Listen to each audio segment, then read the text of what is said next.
Барлықтарыңызға ассалаумағалейкум. Бұл Сеул қаласынан кезекті влог.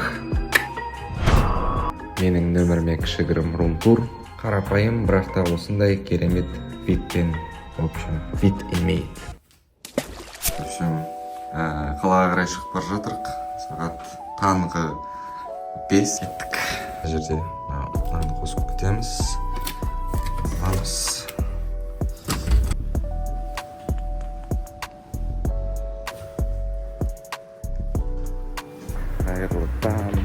Мына автобуспен қазір терминал 1-ге дейін барамыз. Сол жақтан сосын Сеулға аттанамыз.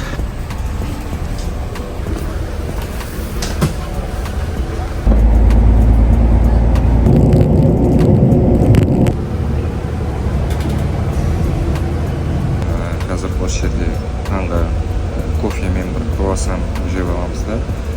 Осы терминал 1-ден Инчхоннан Сеулға дейін барамыз.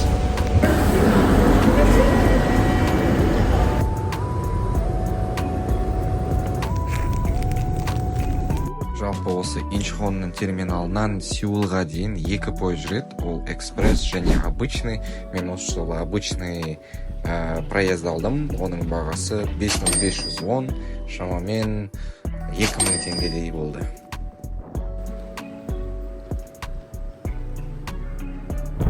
Сеулдың станциясына жеттік. Тамақ ішіп аламын. Сол жерде қандай тамақ ішетін кафешкалар, мейрамханалар бар екен қарайын. Ары қарай кететін боламын.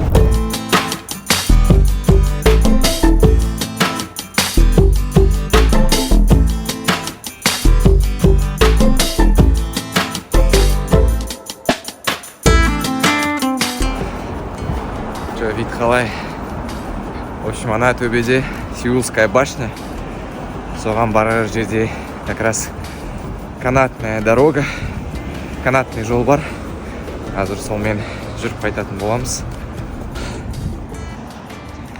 Бүкіл Сеулды төбеден қарап. Жаңа кішігірім бір сэндвич сусынды ішіп алдым. Мына жердің лестницасы біраз ұзын, төбеге қарай.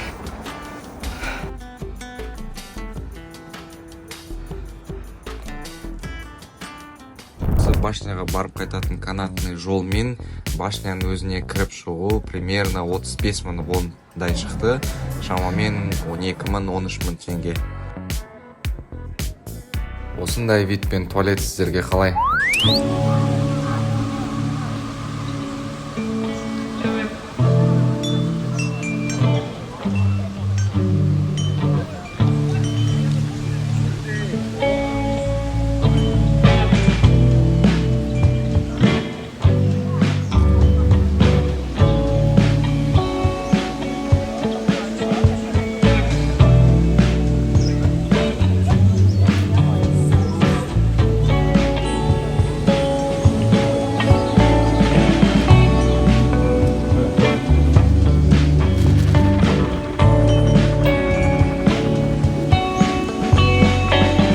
Ғана маньяктар туралы бір кино көрген болатын. Сол кинода осындай safety zone деген сияқты болады да, нан келіп басасын. Басқаннан кейін камерадан көреді. Короче, бірден полиция жетіп келеді.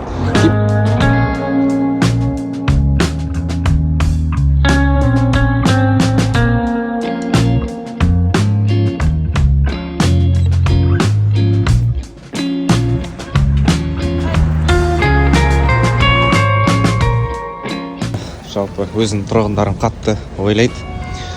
Мына жер былай қарай өткен кезде туристический зонада, бірақ та бүгін демалыс күні болғаннан кейін сағат кешкі 5-тен таңғы 10-ға дейін мына зонаға вообще кіруге болмайды. Қазір сағат 10 атады, содан кейін ғана кіруге болады. Қазір жаққа барған кезде адамдар тұрады плакатпен. Сағат 10-да ашылады, 10-ға дейін кіруге болмайды деген.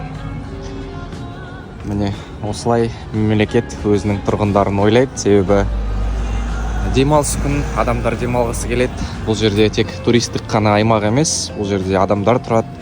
Сол үшін олардың мазасын кетірмеу үшін осындай шаралар жасап қойған мемлекет. Көрсетем қалай болып тұрған. Бай. Мына осылай тұрады, плакаттар мен жігіттер.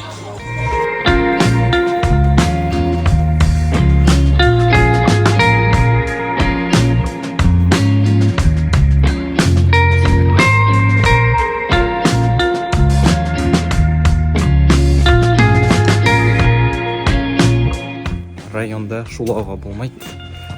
Қатты сөйлеп, айғайлап. Себебі